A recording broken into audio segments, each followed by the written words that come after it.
എൻ്റെ എത്രയും പ്രിയപ്പെട്ട സുഹൃത്തുക്കളെ, നമ്മൾ ഒരുപാട് നാളായി കണ്ടിട്ട് കേട്ടിട്ടും വളരെ വർഷങ്ങൾക്ക് ശേഷം ഞാൻ വീണ്ടും വീഡിയോ ഇടുകയാണ്. നിങ്ങളുടെ എല്ലാവരുടെയും സഹകരണം പ്രതീക്ഷിക്കുന്നു.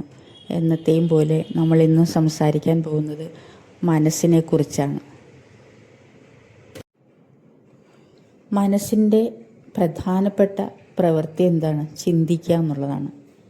ചിന്തകൾ അനുക്ഷണം നമ്മുടെ മനസ്സിൽ കൂടെ കടന്നുപോയിക്കൊണ്ടിരിക്കുന്നു. ഈ ചിന്തകളെക്കുറിച്ച് നമ്മൾ ബോധവാന്മാരാണോ?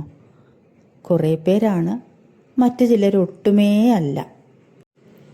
ചിന്തയും പ്രപഞ്ചത്തിലെ മറ്റു വസ്തുക്കളെ പോലെ ഒരു വൈബ്രേഷനാണ്, അഥവാ ഒരു എനർജിയുടെ ഫ്രീക്വൻസി ആണ് ചിന്തകൾക്കുമുള്ളത്. ഓരോ ചിന്തകൾക്കും ഓരോ എനർജി ഫ്രീക്വൻസി അഥവാ വൈബ്രേഷനാണ്. ഈ ഫ്രീക്വൻസി ഏതാണെന്ന് നമ്മൾക്ക് മനസ്സിലാവുന്നില്ല.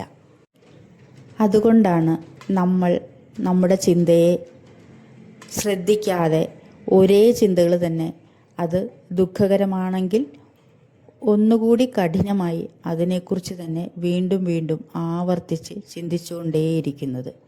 ഇത് നമ്മൾ ആ ദുഃഖത്തെ തന്നെ ആകർഷിക്കുകയാണ് ചെയ്യുന്നത്. ഈ അവസ്ഥയെ നമുക്ക് എങ്ങനെ തരണം ചെയ്യാം? ആദ്യമായി നമ്മൾ നമ്മുടെ ശ്രദ്ധയെ ചിന്തയിലേക്ക് കൊണ്ടുവരിക എന്നുള്ളതാണ്. അപ്പോൾ ഒരു ചോദ്യം വരും, ചിന്തയും ശ്രദ്ധയും രണ്ടാണോ? തീർച്ചയായിട്ടും രണ്ടാണ്. ചിന്തകൾ വേറെ, ശ്രദ്ധ വേറെ.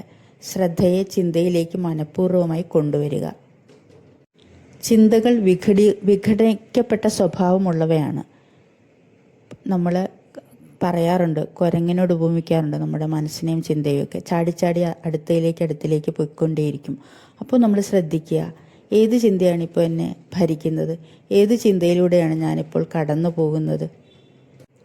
ചിന്തയോട് പറയുക, ഒരു നിമിഷം നിൽക്കൂ, ഞാനൊന്ന് ശ്രദ്ധിച്ചോട്ടെ, ഞാനിപ്പോൾ എന്താണ് ചിന്തിച്ചുകൊണ്ടിരിക്കുന്നത്?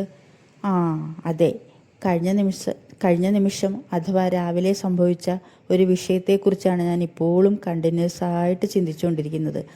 ആ ചിന്ത എൻ്റെ മനസ്സിനെ ഭരിക്കുന്നു, നിറഞ്ഞു കവിയുന്നു. അപ്പോൾ തന്നെ നമ്മൾ മനസ്സിനോട് പറയുക, സ്റ്റോപ്പ്, എനിക്കിത് വേണ്ട, ഇവിടെ വെച്ച് നിർത്തൂ.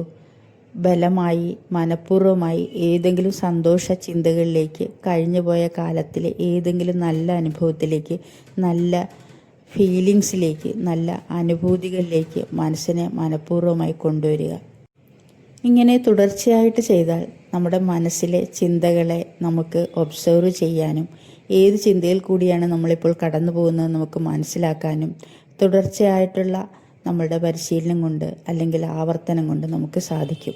അങ്ങനെ നമുക്ക് നമ്മുടെ അവസ്ഥയിൽ നിന്ന് നമുക്ക് കരകയറാനും സാധിക്കും. Thank you.